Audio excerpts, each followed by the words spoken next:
Welcome everyone tonight. For those of you who may not know me, I am Bere Gil Soto. I am the Director of Young Adult Leadership Development at MBA. And we are so glad that you're joining us for our last session of this financial literacy webinar series that has been called Adulting 101, Things That Nobody Taught Me About Money. This series, as you may know, is a collaboration between MBA's Young Adult Leadership Development Program area and Disciples Home Missions Youth and Young Adult Ministries.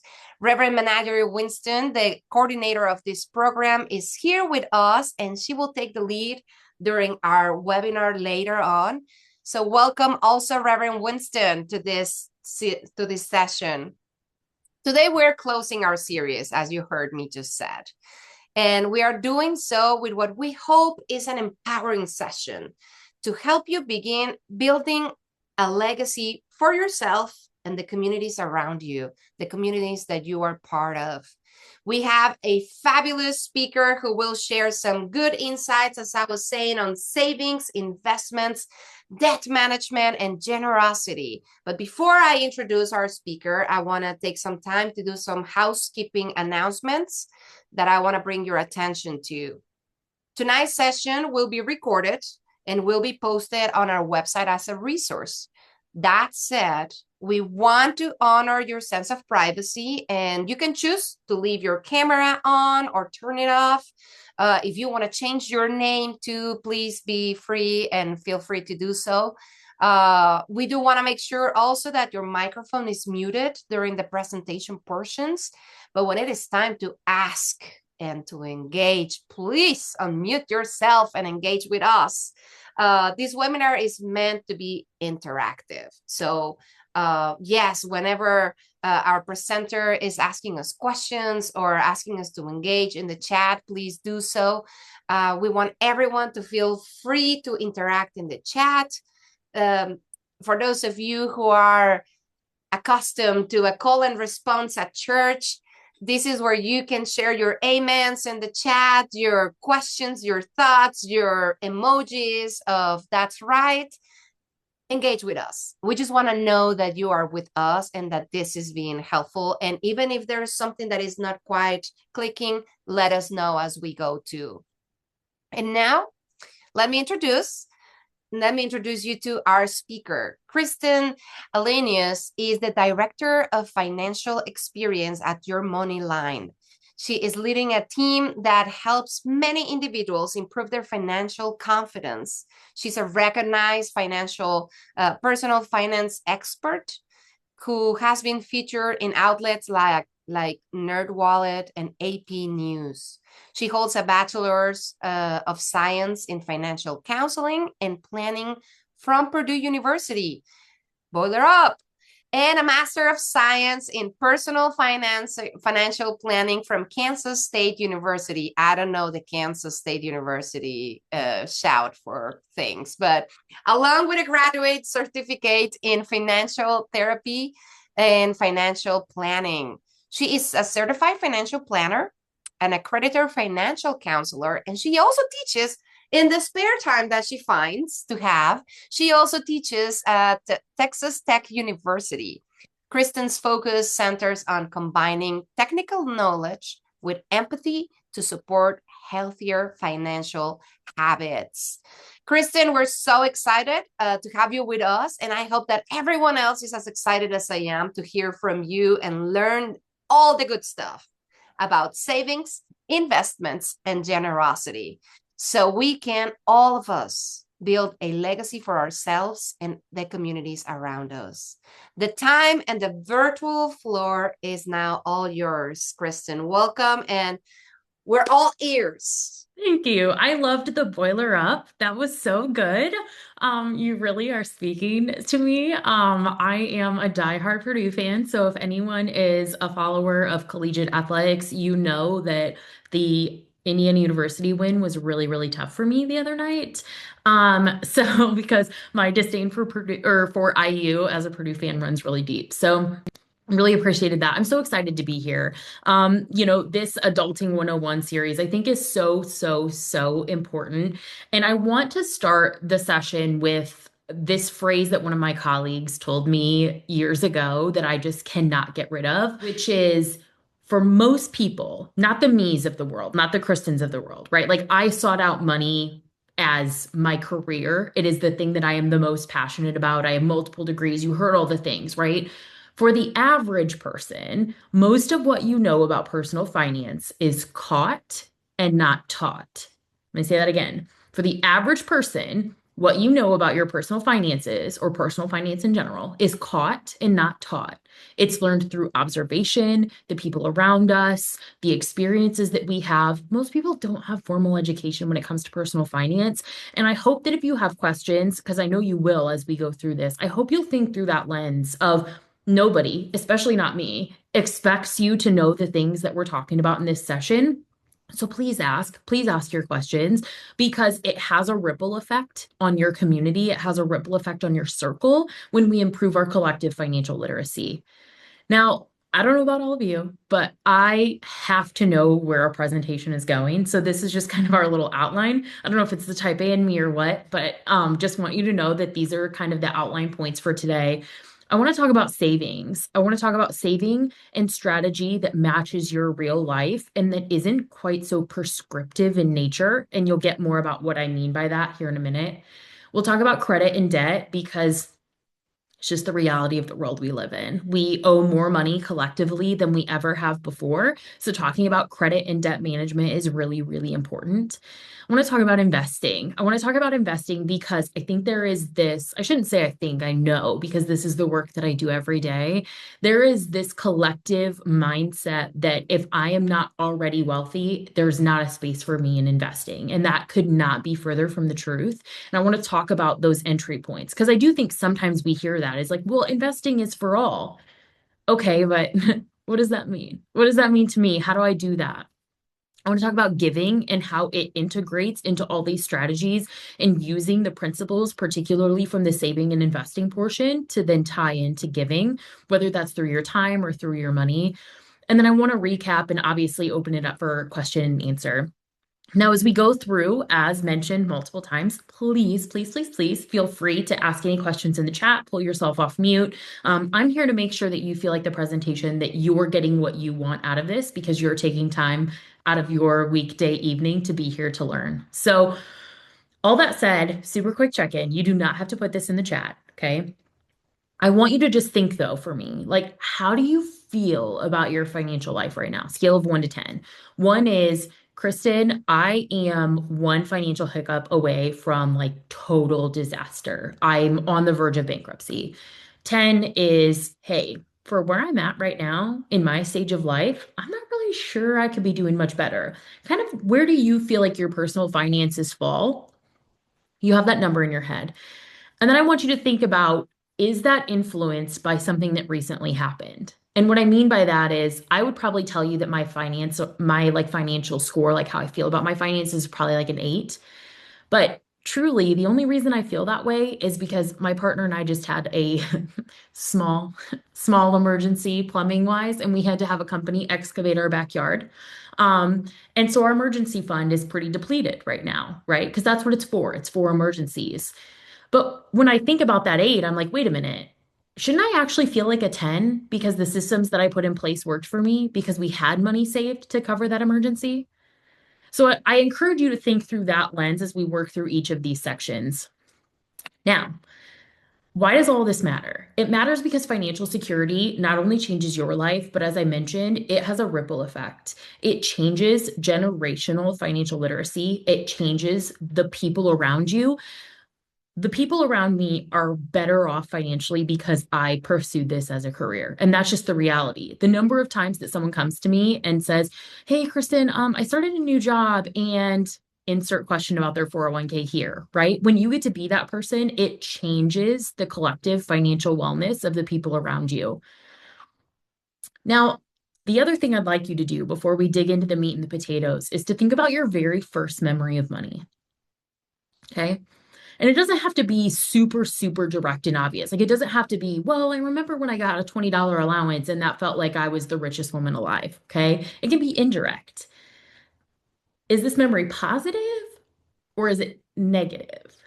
So, like for me, my very first money memory, my dad worked in a factory and we were a single income household. I was in first grade. My dad worked first shift. And so he wasn't there when we got on the bus. And next thing I know, my dad walks in the front door. My dad had lost his job. My dad had never missed a day of work in my entire life. And my dad was laid off from his job because he took one wellness day. That was all it took. He was done.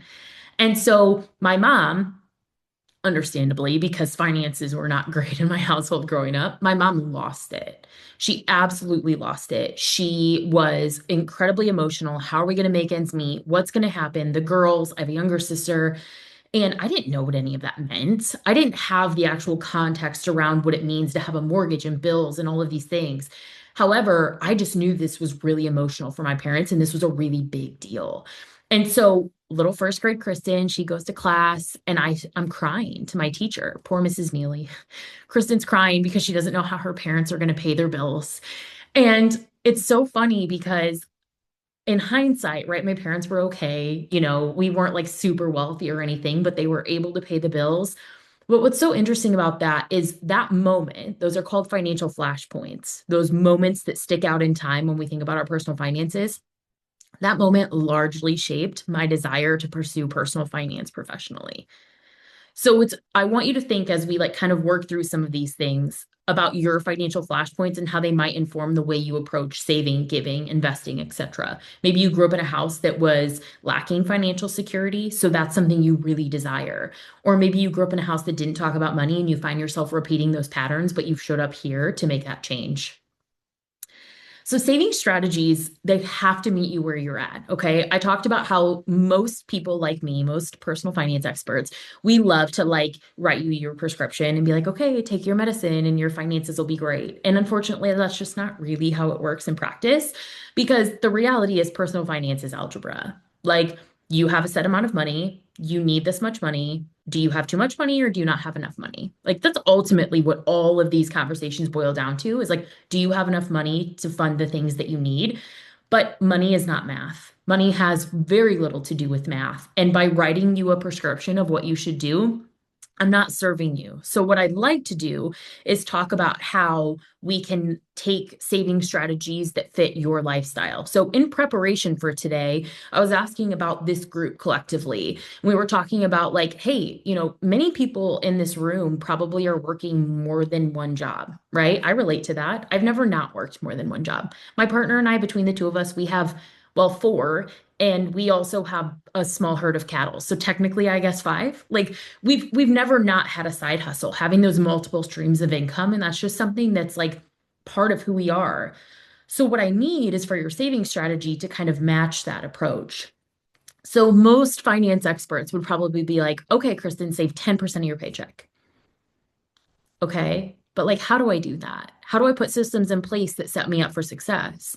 Especially if we try to think through that in a dollar amount and you're an hourly worker who doesn't have a fixed number of hours that you work, right? Like I think back to collegiate Kristen, who was working at a pizza place and I was working somewhere between 10 and 20 hours a week. How am I supposed to have a saving strategy that gets me to a specific goal when I don't really know exactly what my income looks like? So what I'd like you to do is think through in percentages, actually, that 10% advice is rooted in something that's good. But okay, how do I actually do that? Well, maybe it looks like you set up a direct deposit, you go into your payroll provider and you say, I automatically want 10% of my income to be going to my savings account.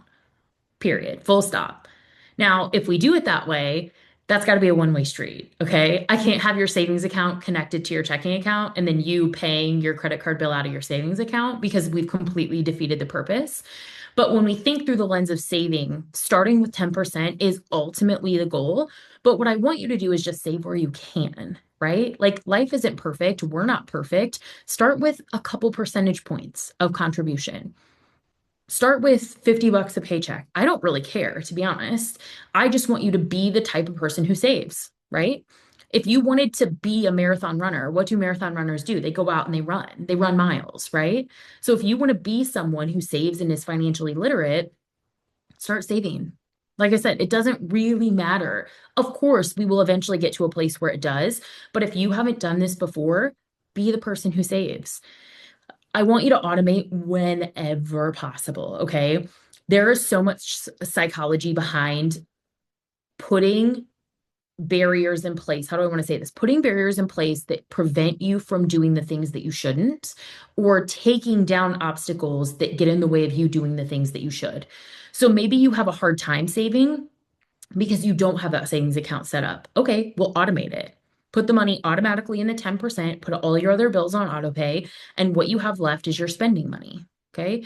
Take the daily thinking out of it because, again, you're not me. You didn't go to school for money. You don't want to talk to people about money all day, every day. That's not your purpose. That's not your calling. That's not what you're here to do. So automate it so that you don't have to do it all the time. Right. But also remember that we can pause. And I put need in bold here because this is incredibly important. We're really good as people at giving ourselves too much grace when it comes to our financial circumstances. We'll say, well, I needed this, but I didn't have the money. Okay, well, maybe that was a need, but what about the three purchases before that that made the need unaffordable? Okay. And I come to you from a place of love. I have I have plenty of areas where I can improve my personal finances as well, but we have to be honest with ourselves in your heart of hearts. Like, do I really need to pause this right now? And sometimes it's not even financial. Sometimes it's because it's what's best for my mental health. Like I cannot live on, rice and beans any longer. Okay, maybe not, right? And remember that not all savings dollars are created equal. Okay. A dollar is a dollar, but the goal that we're saving for maybe doesn't have the same level of importance. And what I mean by that is that we should have different buckets of savings for our different goals. So, like an emergency fund, it's up here. We've got to be saving for an emergency. That is the most important thing because it allows us to escape like a paycheck to paycheck lifestyle. So this would be job loss, right? Like my parents didn't have an emergency fund. That's why my mom was crying when my dad came home when he came home off before his first shift was supposed to be over. My mom was crying because there was no emergency savings. Or like maybe medical bills. There's a huge difference between medical bills that you plan for, like I had a baby last year, okay? So obviously there's going to be medical bills associated with that. That's totally different from when I was 15 and had an emergency appendectomy, right? Like my parents didn't expect that. Nobody knows when you're going to need your appendix removed or your gallbladder or an ER visit or, right? Or like an unexpected car repair. Personal finance experts love to argue about whether car repairs are or aren't emergencies. It doesn't really much matter to me because, yes, in theory, your car is going to have expense associated with it. Like it's going to need maintenance. But not all maintenance is created equal. And to say that you need a separate fund for your car repairs seems a little silly to me. So, again, emergency fund is first and foremost when we're talking about savings. But then it's where it gets kind of fun. We can separate these savings to have savings accounts for strategy. Maybe you have a bachelorette trip this year and you know that that's going to cost you. I mean, they get more expensive all the time. I was in 3 weddings this year. Like it's so expensive to be a part of someone's day. And so maybe you need funds set aside for that. Maybe that's the season of life that you're in. Or maybe you want to pursue some additional education or some sort of certification or graduate program. Or maybe you just did the latest iPhone upgrade and you know that yours is just ready to tap out because that's mine. Okay. I did the upgrade where everything is now like round-ish and you can like have background images on your text messages. I don't know how many updates ago that was, but my phone did it accidentally. And now I know that its life is shorter. That's just the reality. And I'm going to have to cough up somewhere between $700 and $1,000 to get a new iPhone. Your intermediate goals, these are actually probably the most fun of the goals because this is what do my 2 to 8 year-ish goals look like? Do I want to buy a house? Do I want to buy a new car? Do I want to start a family? These are usually pretty big ticket items. Or if you already have some of those things, what does maintenance look like in some of those categories, right? Like we had to put windows in our house this year. That was awful. Okay. That's an intermediate fund type of thing. And then, of course, your long-term goals. For most of us, that's retirement savings, depending on where you're at in like your family planning journey. This could be like saving for kids' education. This could be like planning for having to take care of an aging parent, right? Those could be like long-term savings goals that you might have. So my pop quiz for you, and you do not have to put this in the chat, right? This is incredibly vulnerable. But if you had a $1,000 emergency tomorrow, how would you pay for it? Would you be able to pay for it?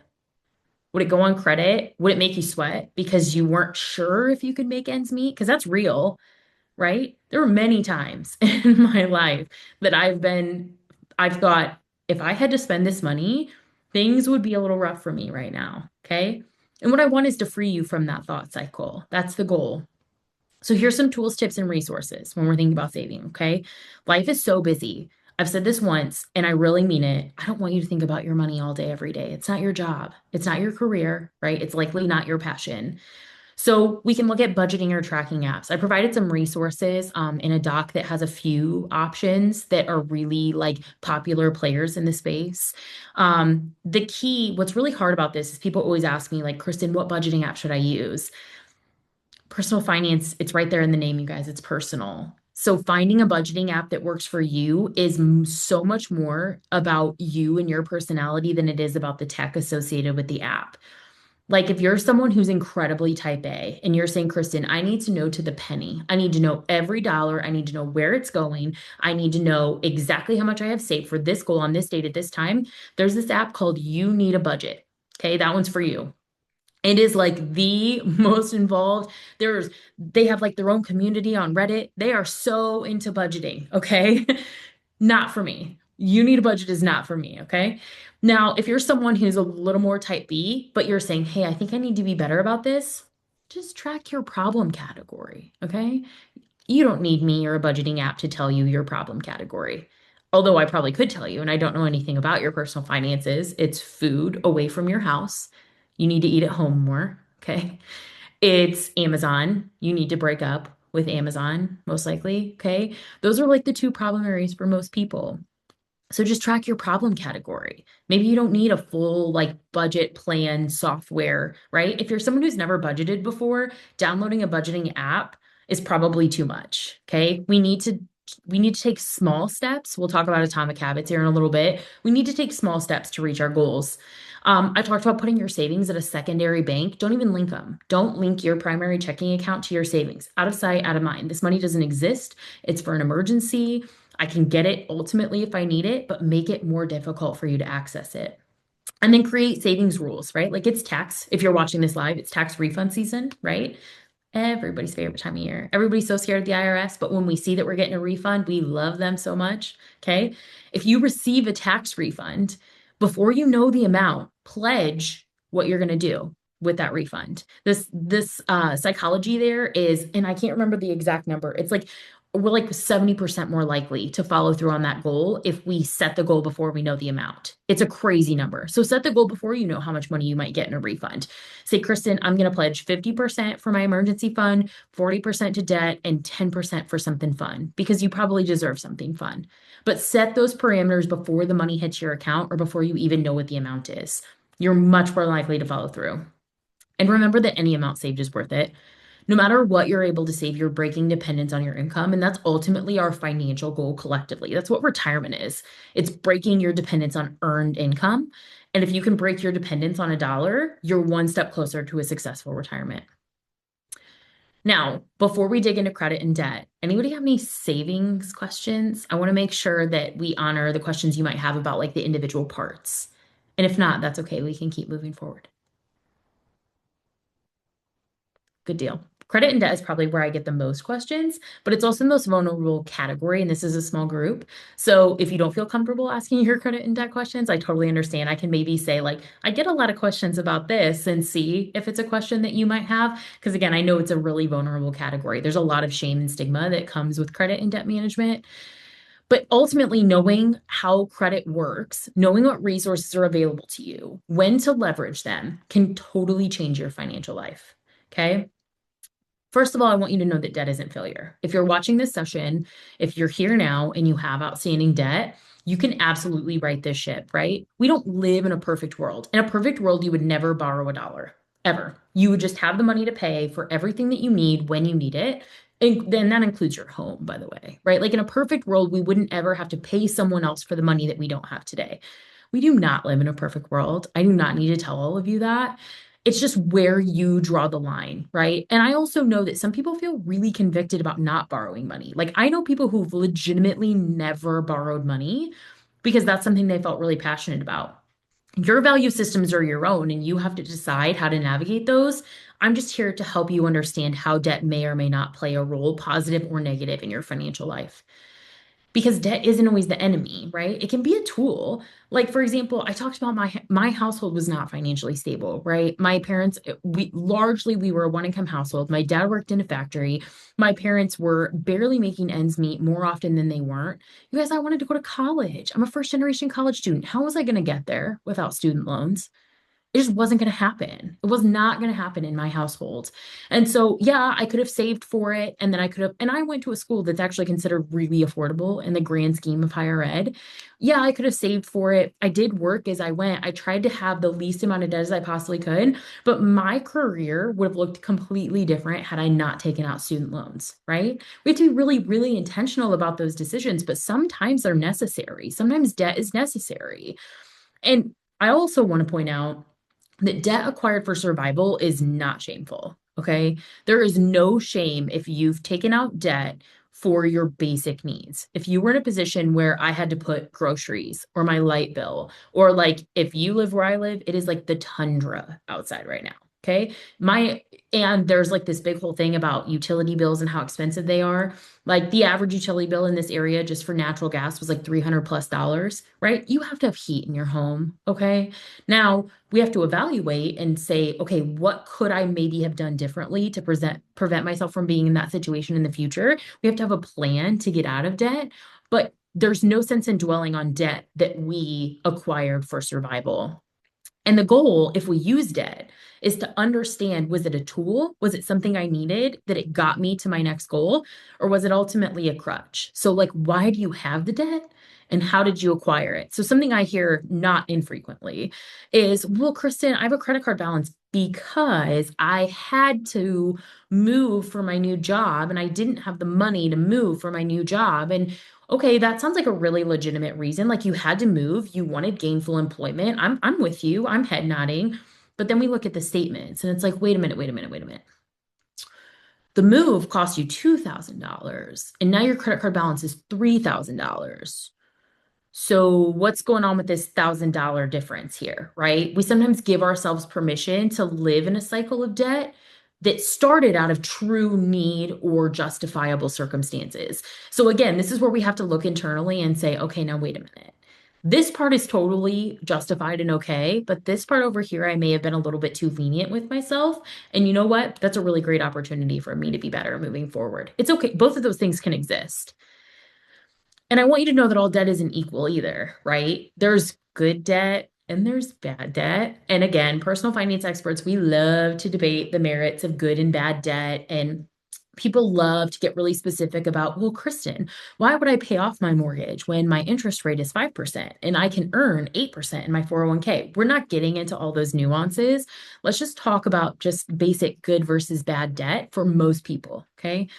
Strategic debt is generally considered like good debt, right? You're going to need a mortgage. I'm sorry. The housing affordability crisis, the median home price is like upwards of $500,000 now or something crazy. So it's like you're going to need a mortgage. Okay, that's debt, right? And that's one of my favorite things too as a personal finance expert when people will come to me and be like, "Well, I don't have any debt." And they'll be like, "Well, except my house." And I'm like, "Well, it's still debt. Like we don't need the caveat there. It's okay that you have a mortgage, right?" Student loans are oftentimes strategic debt. Car loans, right? The average car payment is like $700 or something crazy in the US. Okay, I'm not saying you need that level of a car payment, but it's often that we need a car payment, right? We live in a society that's very car dependent. I certainly could not do without a car. We were talking before today's session started. I live in the middle of nowhere. Okay, there is no public transportation. I have to have a car, right? That's probably true for you as well. It's totally different from risky debt. Okay. Payday loans, incredibly predatory, right? If you need money, you have seen these commercials, you know someone who has probably used one, though they may not have admitted it. Payday loans are something we have to break up with. There are other debt options that maybe are not good, but are better than payday loans. Buy now, pay later is a really tricky one because we live in an affirm happy society, right? Affirm, Afterpay, whatever the company name is. Um, and this is really tricky because the justification is always, well, Kristen, it's 0% interest. Like It's not costing me anything to have this. Behaviorally, it is. Okay. It's teaching you that you don't have to save for the things that you want and have the cash available. And as a society, we're becoming incredibly tolerant of putting things on like 4 month or 4 installment payment plans. We're going to talk about call to action at the very end today. But if you're someone who has some buy now, pay later, like I said, I don't care which one it is, your call to action is to delete it when today is over. Okay. Because it is so, so, so dangerous from a psychological perspective. And as an expert, I'm asking you, there are very few things that I would say, here's your prescription, take your medicine. That's one of them. It really is. Now, credit cards can be really dangerous too, because if you're using a credit card, if you're paying it off, probably an okay debt, but it can be dangerous because that money is made available to you. And if we're not using a credit card like you would use a debit card, so what I mean by that is like you're not paying it off with a high degree of regularity, it kind of separates you from your money. And that can negatively impact our ability to positively manage our personal finances. Now, if you have a risky debt, right, or a bad debt, whatever we want to call them, I don't much care about the words. You didn't fail. It's just time to adapt your strategy. Okay. If you've used a payday loan before, okay, let's look at other options for funding. Let's look at opportunities to increase your income. Let's look at opportunities to decrease your spending, not to use those loans kind of as the crutch or the tool that we have in our tool belt. I need you to know and I need you to grow when it comes to your credit score. Okay. You need to know how to track your credit score. You need to know how to look up your credit report. Annualcreditreport.com. This is on that list of resources. If you've never been to this website before, first of all, I need you to know it's incredibly antiquated looking. It looks like a scam. It looks like it's trying to take your information, but that's because it's a government website that hasn't been updated like since I was born. Okay. So it is real. It is the federal website for pulling your credit for free. It doesn't hurt your credit score. And I need you to check your credit report, okay? Because you don't know what's on there if you're not looking. You might say, well, Kristen, I don't have any debt. Maybe you don't have any debt. Maybe somebody took out debt on your behalf and you have no idea. Now, we can write that, right? If the debt really wasn't yours and you didn't sign for it, you're going to get that fixed. But I don't want you to have to go through that at all, right? I don't want you to have to try to track that down when you go to buy a house and you find out that some guy in California and you live in Indiana has been using a credit card with your name on it and you have a $45,000 outstanding balance. Because that happens. That absolutely happens. Talk to someone you know who lends money, whether it's like car loans, home loans, whatever. There are always surprises when people pull their credit report. Please don't let that happen to you, okay? You need to check this at least annually. At least annually, okay? Credit Karma is an incredible tool. I get asked about Credit Karma in a section like this all the time. Credit Karma is so great because it can help you understand if I do this, what will happen to my credit score. So if you're trying to like build or rebuild credit, Credit Karma can be so, so great. What I need you to know about Credit Karma is that sometimes, hear me out here, sometimes knowledge is power, but sometimes knowledge is poison. Okay. Sometimes you can know enough that it can be to your own detriment. And I'll talk about what I mean by that in the next slide. If you need to build or rebuild credit, look into a secured credit card. So, a secured credit card is where you put a specific dollar amount down as collateral, and then the company extends you a line of credit for that exact amount. So, like maybe you give $500 to Discover Bank. Okay. So then they give you a credit card with a $500 limit. You can spend up to that $500. You pay it off just like you would a regular credit card, but there's no risk for them because they have your $500. And if you don't pay, they're going to take that $500. So if you're someone who doesn't have a credit history, or maybe you're trying to rebuild your credit, you can almost always get a secured credit card. Those usually start around like the $500 range. I think some go even lower now. Great option for building or rebuilding credit. And I also need you to keep your balances low. And the reason for that is this here. So the FICO credit score, this is how your credit is calculated, is used by over 90% of lenders. So this is generally the best place to look for how credit's calculated.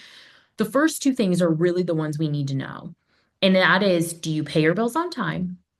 And do you not use too much of the money that's made available to you? So this is where the knowledge is poison things comes into play. And I'm going to let you in on a credit hack if you promise to not use it. Okay. Promise. 30% of your score is based on credit utilization. And what I mean by that is, let's say you have $1,000 credit card and you have a running balance of like 600 bucks. You're trying to pay that thing down. It was at 700, now it's at 650, now it's at 600. Well, you're using a lot of the credit that's being extended to you, so it's actually decreasing your score, okay? The more you use of that $1,000, even if you pay off the balance, by the way, whatever's on that statement when your statement cuts, if you're using too much of that credit, it's decreasing your credit score. What you could do is you could go to your credit card company and say, well, could my credit limit be $2,000? Because if your credit limit's $2,000, you're not using as much of the credit. Actually, it's probably going to bump your score up. Don't do that. Okay. But Credit Karma will give you recommendations like that sometimes. And I need you to know, okay, is this something that's going to both improve my credit score and improve my financial health? Okay. Because if we're running a credit card balance, that happened because at some point we were spending more than we were making for whatever reason. And giving ourselves more opportunities to spend more than we make is generally not a good thing.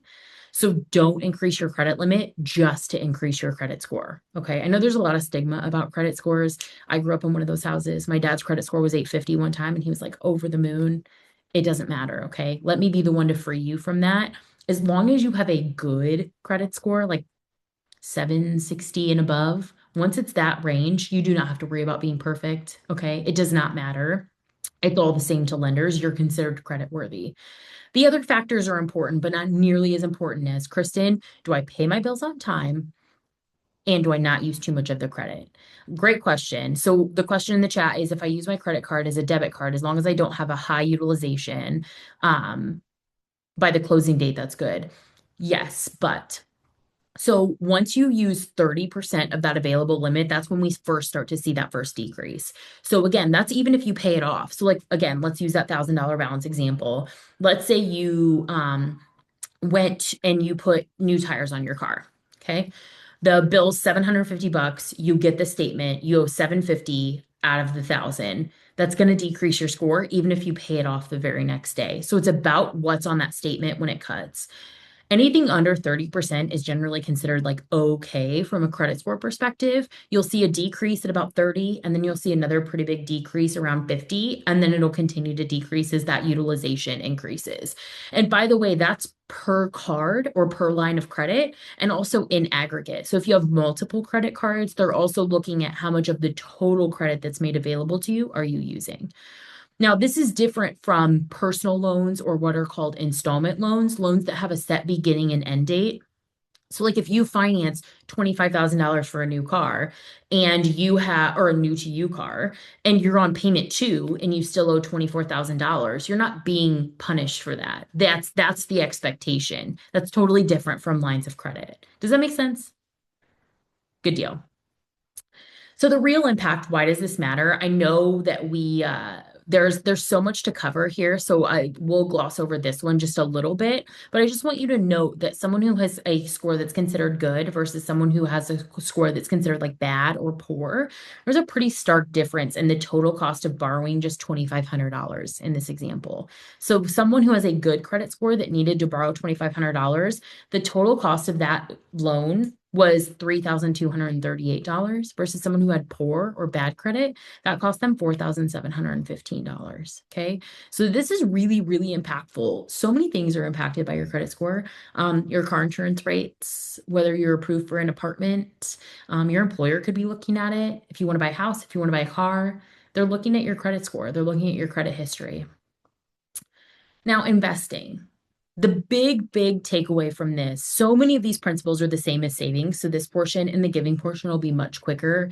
But the thing that I want you to take away from the investing section is you don't need thousands of dollars to start. You do not. Investing is literally for everyone. And that has not always been true. Investing used to be like the club for the wealthy, and it's just not. It's so much more accessible now. We are very, very, very fortunate to not be living in the generation before us's world of investing.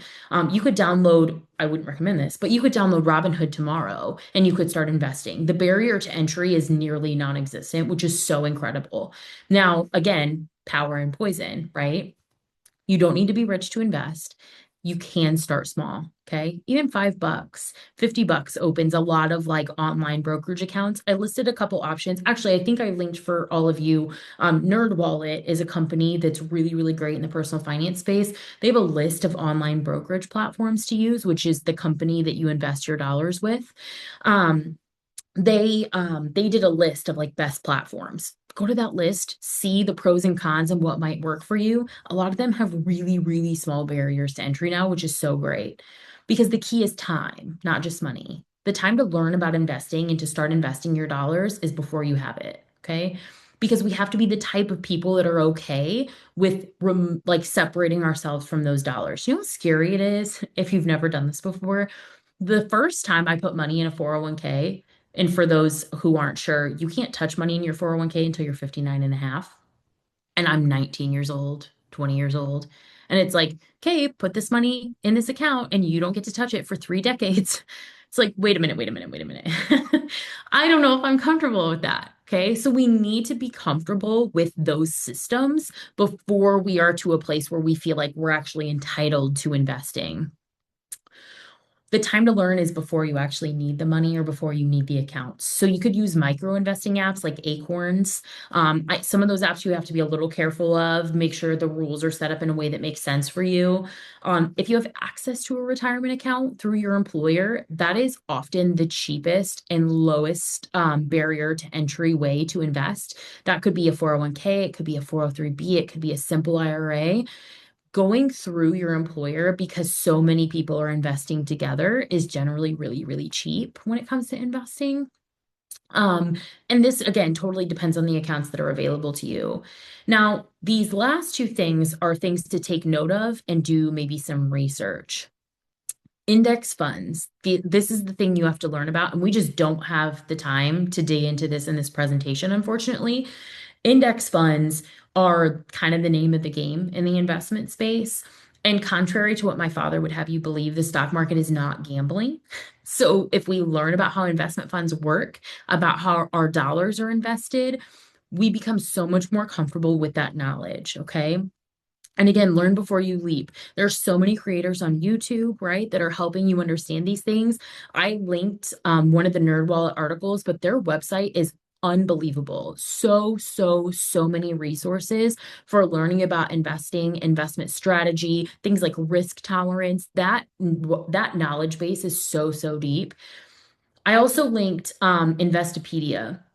And it is, as its name implies, like an encyclopedia for investing and anything that you need to know about investing. Kristen, what's a Roth IRA? You go to Investopedia, Roth IRA. They say, this is what a Roth IRA is. And the thing I love about Investopedia is if there's a term within a description that they think you also might need to know, it's hyperlinked to an article about that thing too. Okay. So you can really dig in to what these investment accounts are, how they work for you. But what I need you to take away from the investing portion is the importance of starting early. That's really the most important thing here because the principles of saving and investing are the same. Don't use the money today. You need the money for some future purpose, right? The same rules applied to the savings account or savings portion of, hey, get this money out of your bank account as soon as possible so you don't spend it. All of those things carry through to investing. But what I need you to know about investing that's so important is the importance of time, okay? The eighth wonder of the world, I suppose, is compound interest. Okay. So compound interest, the way it works is interest that your money earns and then interest paid on that interest. And over time, what's so incredible is how much money grows. If you've never used a retirement calculator before, I didn't link one, but if one of our presenters or our sponsors reminds me, I can send one after the fact to show you the impact of saving over time. And it's really neat to look at how $50 a month can look over decades, right? So $25 a month in your early 20s at about a 7% interest rate could be worth 60 grand by the time you retire, right? $25 a month is a pretty low entry point. And don't get me wrong, I've been there. Like the first Roth IRA I opened up, I put $50 a month in and I thought that I was bleeding. I thought I was being bled dry, right? It can be really hard to start, but me today is very thankful that I made those sacrifices because of what those dollars are worth. Don't stress about maxing things out. Just start, especially if you have access to retirement accounts through an employer. And remember that it's okay to pause if money's tight, if your circumstances change. The investor you are today doesn't have to be the investor you are tomorrow or the investor you were yesterday. It's all about reps, right? Shots on goal. I want to make sure that I'm giving myself opportunities to save because future you deserves it. Today you deserves a lot, right? You work hard, you do the things you're supposed to do, but future you deserves some of those sacrifices too. And that's ultimately what we're doing is we're putting our future selves, we're making it a priority. Now, when we think through the lens of giving, again, lots of the same principles carry over. But what I'd like to encourage you to do is think through the lens of what does resource look like? Okay. Now, my big disclaimer here is that it's not my job as a financial professional to tell you that you can't give. Okay. I understand. I know who my audience is here. Maybe like tithing is incredibly important to you, and you say, Kristen, I'm not doing it. That's like full stop. That is my rule. That is my boundary. I will be tithing. Okay. Then how do we make that work in your budget? How do we get it so that you can earn more so that you can do that? Or how do we lower your expenses so that you can do that? I've worked with clients who did that. I worked with a girl a number of years ago who she was like, Kristen, 10%. That's it. Like I'm going to church and I'm putting my 10% in. And I said, her name was Kristen too, actually. I said, Kristen, you can't afford it. And she said, but I'm doing this. And I said, I understand that, but like we have to afford it. Okay. We can't go into debt to give, right? That doesn't work for your personal finances. And that's my job as a financial professional is to make sure you're financially well. So what did we do? We looked at her expenses. How can we lower your expenses so that you can give to your community? She got a roommate. Okay. So make it work for you. Make sure that the things that are important to you, the dollars that you have, the resources that you have are working in a way that makes sense for you. So you don't have to be wealthy to be generous, right? I don't need to tell all of you that. You know that. But sometimes you have more time than money, and sometimes you have more money than time. So I encourage you to just use some additional critical thinking when it comes to like, how can I give, right? Like we live in a society that's like so we consume, right? We have a problem. We have an overconsumption problem. How can you reduce the things that you have in your home in a way that maybe benefits your community, right? Like, can I donate clothes? Can I donate my time? Maybe you have a specific skill set. Like I've done that before, like where I've gone and done like a public speaking agreement. And because I felt really passionately about the organization, I've either done that at a discount or for free, right? Because that's something I can do. This is my area of expertise. I paid a lot of money for my degree. How can I offer it to my community in a way that serves both me and my community?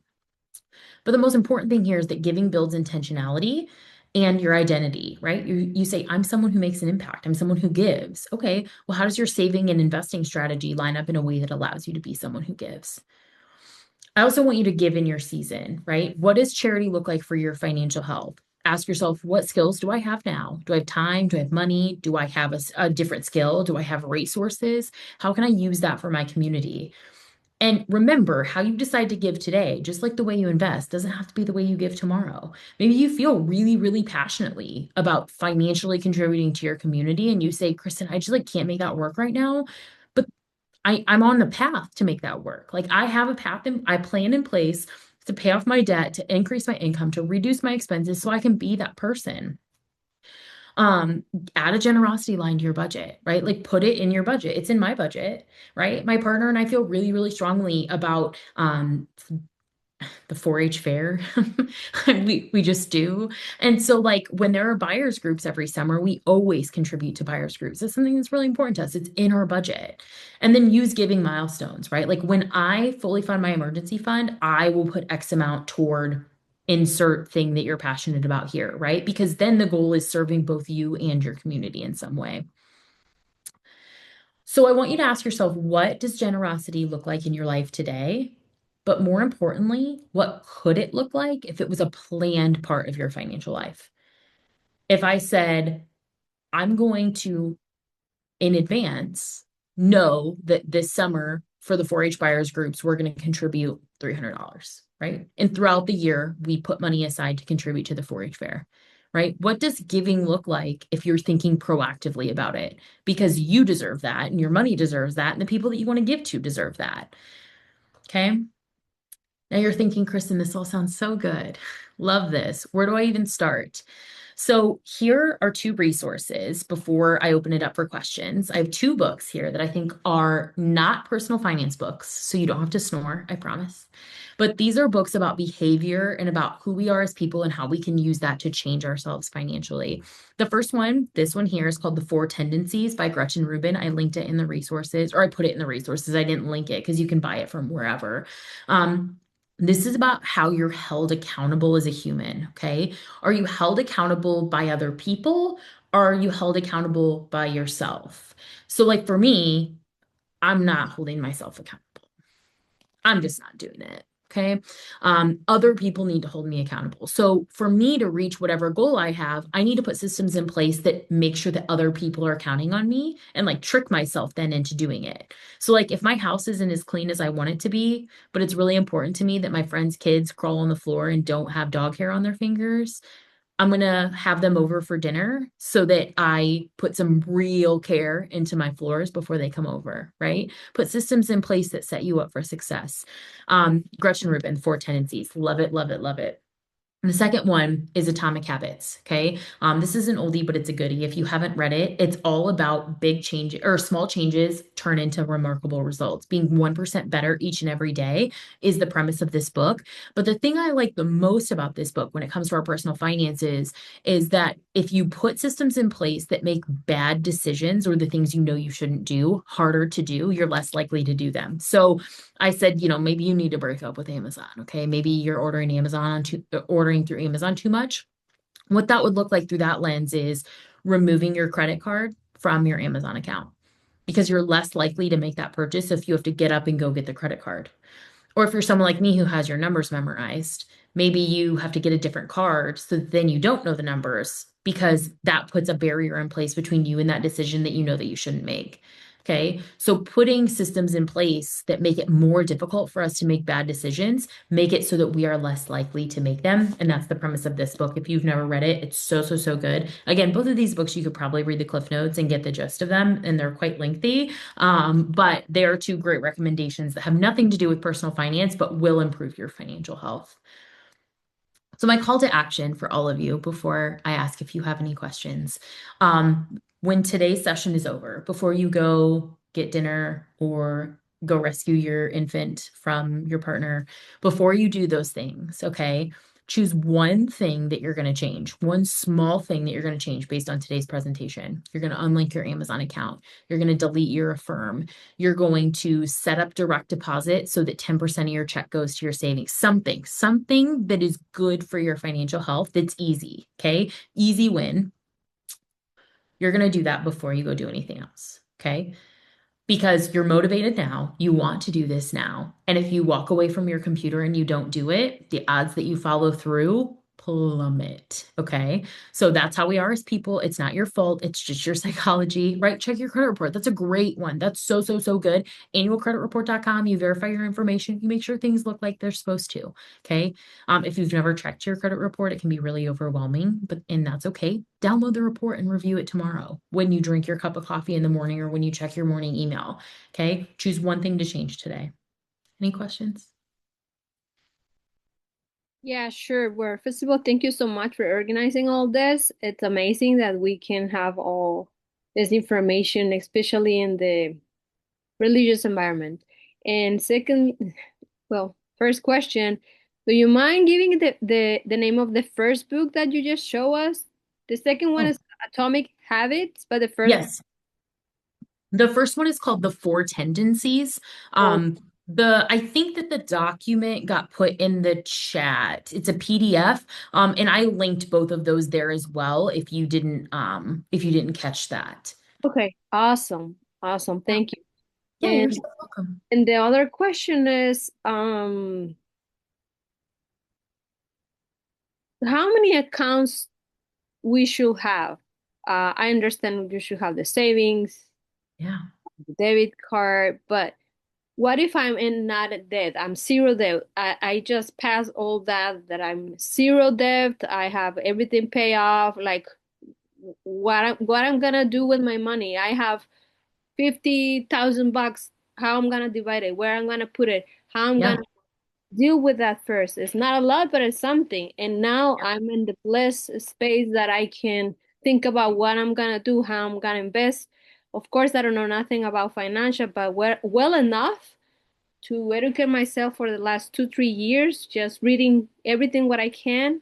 And I appreciate what you just said today because it's reinforcing me my information. But I'm in that point that okay, now what's Yeah. the next step? Where I can do is a specific book that I can read, how many accounts I can have, Yeah.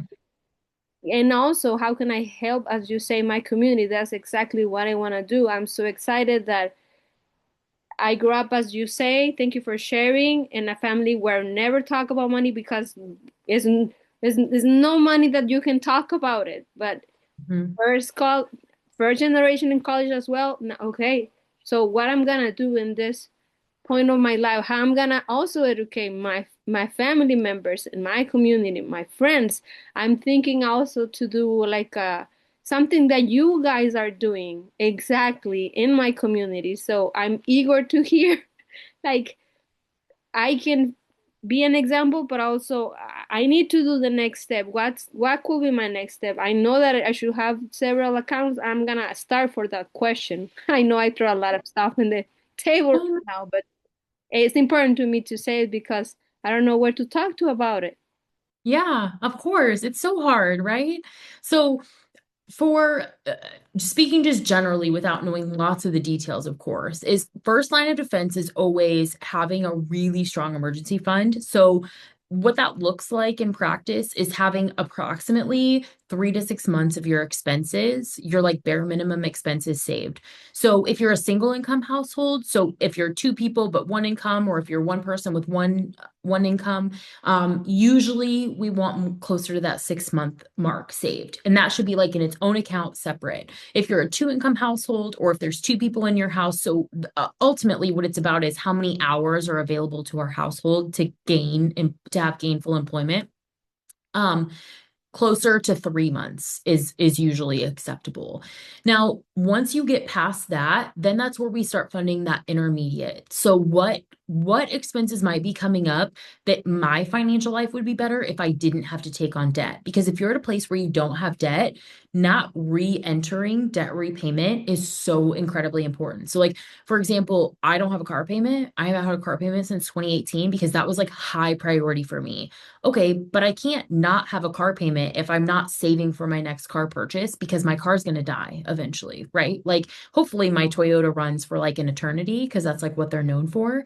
But if it doesn't, eventually I'm going to have to replace it. So if I'm not saving money for that, then I'll need those funds eventually, or I'll need to reintegrate that payment into my life eventually. So I would encourage you to map out your intermediate first when we're talking about having a lump sum available to say, okay, what might I need when it comes to my finance, like when it comes to this cash in the next 2 to 5 years? Like I said, maybe it's home buying, maybe it's car buying, maybe it's daycare expenses, like if you have family planning goals, like whatever that looks like for you. And then beyond that, do you have access to an employer retirement account or no? No, not right now, and I'm clear about that. Thank you. Yeah.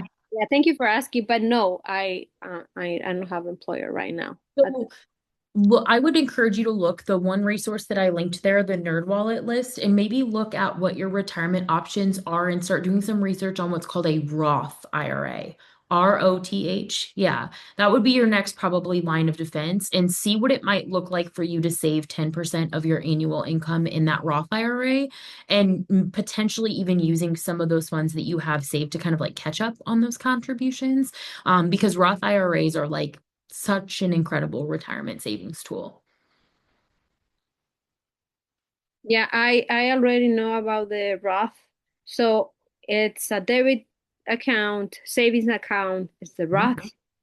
Yep. Another one for emergency funds. We have Mhm. four right there, right? Yeah. That's that's the At basic, least. but something Yeah. else that I'm missing. Um, Depending on your behavior, something that I find that a lot of people really like is to have two like debit or checking accounts, one for your like fixed or non-negotiable or like needs type expenses, and then one is more of like your fun money account so that you just establish a relationship with, hey, this is the $300, whatever the amount is, it doesn't matter. This is the $300 I have to spend on the things that I want, not necessarily the things I need, and it keeps that psychological barrier between needs and wants. So having more than one checking account can be behaviorally beneficial too. Sounds good. Thank you so much. And what else I'm gonna ask about? Well, if I remember, I just, I just can ask again. Thank you. Yeah, you're so welcome. Diego.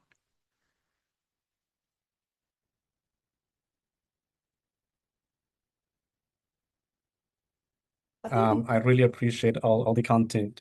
And also send the gratitude to MB8 and Reverend Bere for the spaces. My question was about like investments, and especially when it comes about ministry. Um, and like you were saying, like it should be like, like 10% of like savings. And I was thinking like, oh, how about if you, as you try to do the effort to get the 10% for savings, you do to another 10% for investments and having like that content too. But the question for me, and I just drop it on the chat, and I say damn, but it's also we, because I'm part of it, and it's about like be afraid of the word investment, because when it comes about like, okay, you do investments, it seems like, wow, I think myself, I'm like, oh, I have a degree in theology, but I don't have a degree in economics, or I don't have degree in financial aspects. That creates that fear, and it's like that's for like really savvy people who really Yeah. knows to do what to do properly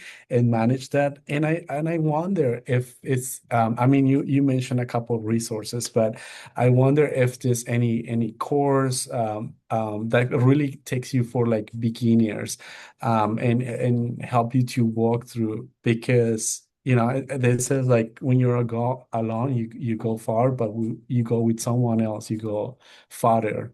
So, and I feel like when it comes about that investments, I don't feel confident to like really step into that. I feel more Mhm. like, hey, I need maybe like a space or an organization like I can trust and walk me through it. Like, of course, it's not like, oh yeah, the MBA is gonna guarantee me like $1,000 if I join this course. Like, no, but like things like, like at least learning like platform that allows you to like, oh, this is baby steps that you can walk through. And as Lucina mentioned, especially within Latino community, there's like there's like thinking about like money, like there's not good relationship with money. It seems like it's always like, oh, we don't talk about money. Oh, we don't bring it up to the table. It's always like, no, we have to do things differently. And that's why I try to join these kind of spaces, because it really matters, like personally, but also in ministry as well. But I also want to do like my personal good investments, but I have no idea. I was thinking like, well, you were asking like savings, like I think I have some, but like I also can destinate that. And it's like, and I have a brother who's kind of like in the administration field, and he always says like your money's dying there in your bank account, even if it's 1,000, make it work. And I'm like, oh, Danny, but I just don't know how. That's so Yeah, thank you funny. so, and thank you again. Yes. You're so welcome. So let me first tell you, as a personal finance expert, sometimes it's okay for money to just like sit there and die, like for it to not be working, for it to just be there, because that's its job, right? Like the money that you have saved for emergencies doesn't need to be earning money. That's not its job. Its job is to be there if you need it, if you have that rainy day. So I know some people are like, well, your savings account is only earning 2% interest. I don't care. It's okay. Like, I don't care. I need it to be there so that when they excavate my backyard, I can play the plumber, right? I don't need it to be earning money. Okay. So, first, your emergency savings account, first and foremost, paramount. For anyone who might have access to the pension fund has access to the company I work for. So I don't, to be honest with you, I don't know exactly who may or may not have that access. But anyone who does, who is a member of that group, would have access. And then I would say, when you said you were talking about going far together, I would say create a group within your community to commit to learn, because that's the best way to learn about a topic, is actually not from someone else, but to become a teacher of that topic. So say like, hey, in my group of friends or peers or whatever, we're going to commit to learning about what it might look like to save for retirement in ministry. Okay. So what options might be available to us? Do I have access to 403Bs? Do I have access to a Roth IRA? What might that look like? And then give yourself the job of learning about something in that space. Because again, that's the best way to learn, is to be a teacher. I learned more about personal finance as a professor of personal finance than I did as a student of personal finance, because that's when you become an expert. It was when you have to teach it. So if you don't have access to like formal resources, or maybe you don't have the financial resources to pay for like an investment advisor, for example, become a teacher of the material. Go to those NerdWallet articles, go to the Investopedia, pick topics you want to learn about and teach the people around you and have them teach you. That's what I would do. Thank Awesome. you. Thank you. Great information, Kristen. I thank you. Thank you all for joining us tonight in this important this important communication. A communication and conversation about learning about all these different things. So we focused on building the legacy through our savings, through our investment, the debt management. And definitely that generosity component that is so important, right, to paying it forward with what we do. And our hope is that you all leave feeling empowered, feeling the need to take control of your financial behavior and your future. I also know with the pension fund, I recently had a meeting with Mr. Reverend Thomas McLachlan. They also offer a $70 investment each month for students as well that are a part of the DOC. So that's information that I just learned myself last week. And there are so many resources out there to help us. So if you are able to learn anything about that, please reach out to the pension fund. Thank you, Kristen, again, in your money line, and what you shared with us today was so fruitful. I know that I learned a lot of it from myself. There were moments that I'm like, okay, well, I'm doing something right by doing that and so on and so forth. But a lot of this I learned here in my deep in my 30s of doing things. So again, it doesn't matter where you start. It just matters that you start. And as long as we remember that, and knowing that you're not too late for anything, you are not you are on time with all of this stuff. Our parents didn't know these things, and we're learning it as we go. So you are on time with it all. I want you all to remember that as you do things. If you want to stay connected with either one of us from the NBA to DHM, as well as Christian at Your Money Line, please reach out. You'll see on screen the ways you guys can connect with us here. We want to thank everyone for attending this session. I know we went over time a bit, but again, this was all helpful information. And anybody that attended all three sessions, again, we thank you all too for being involved in this conversation, and hopefully you took something that is fruitful.